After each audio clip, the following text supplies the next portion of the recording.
When I was a kid, I thought the book was called Don Quixote. Boy, was I stupid, right? There's a lot of things Donald Trump doesn't like in this world. Bad press, disloyal staffers, unfair trade deals, and windmills. Yes, you heard that right. The President of the United States has a big thing against windmills. Or, if we are being totally accurate, wind turbines, the kind of thing that generate wind energy. Now, very important sidebar. A windmill, technically speaking, is a device that uses wind to grind grain into flour. I did not know that. End of sidebar. Now, the long and short of it is, Trump really doesn't like the wind turbine. Take this Trump answer during a press conference at the end of the G7 meetings in France in August to a question about whether he was still a climate change skeptic. I'm not going to lose that wealth. I'm not going to lose it on dreams, on windmills, which frankly aren't working too well. Wow. All I'm sure in that answer is that Donald Trump isn't going to be losing my money on windmills, which stink, I think. The roots of Trump's vendetta against the windmill, wind turbine, yeah, that's the ticket, are deeply personal. And those roots are in Scotland. I know.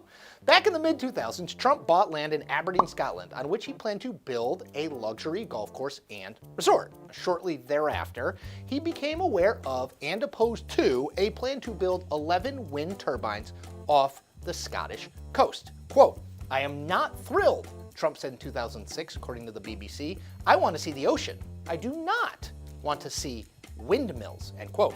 And he didn't stop there, not by a long shot. Quote, "This is a very, very serious problem that we are addressing. In my opinion, it is one of the most serious problems that Scotland will have or has had," Trump told the Scottish Parliament in 2012 as he sought to keep the wind farm from being built.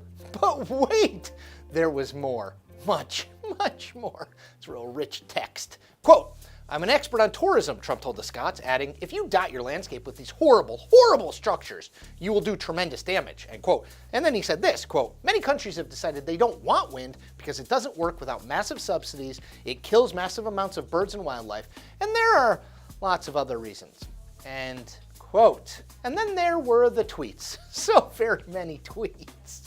Seriously, there were a lot. In 2013, Trump shared a story on his Twitter feed about high winds damaging a turbine in Scotland and added this important message, quote, "Any turbine in close proximity to a school must go," end quote. That same year, Trump had this message for the Scots, quote, "Economics behind ugly bird-killing wind turbines do not work.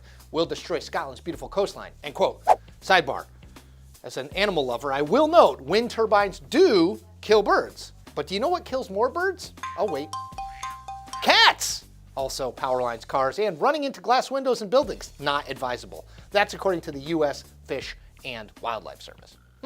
And sidebar. Despite Trump's dire warnings, the wind turbines, wait for it, got built anyway. The UK Supreme Court ruled against his lawsuit to block the construction in 2015.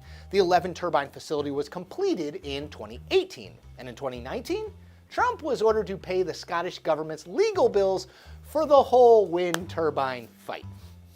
Now, truth be told, Trump has never really gotten over his whole feud with the windmill, which, yes, last time I checked, is an inanimate object. Take that, windmill.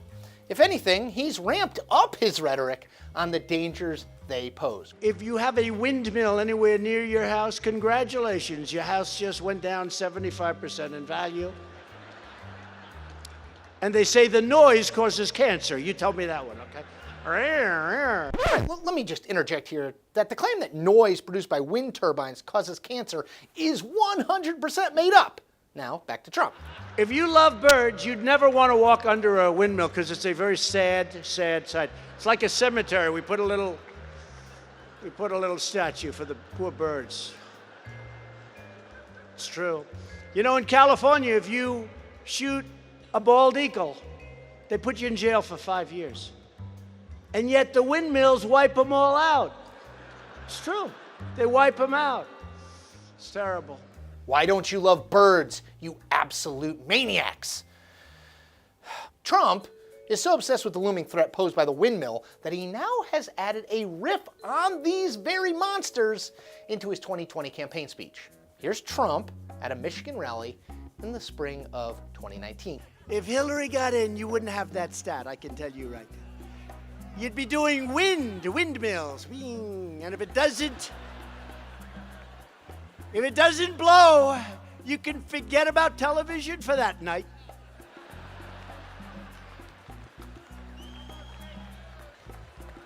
Darling, I want to watch television. I'm sorry, the wind isn't blowing. I know a lot about wind. And here is Trump at a campaign rally in Pittsburgh in August 2019. Unlike those big windmills that destroy everybody's property values, kill all the birds, someday the environmentalists are going to tell us what's going on with that. And then all of a sudden it stops. The wind and the televisions go off. And your wives and husbands say, darling, I want to watch Donald Trump on television tonight. But the wind stopped blowing and I can't watch. There's no electricity in the house, darling. See, I'm not just blowing hot air about this. Ugh. Feel sick.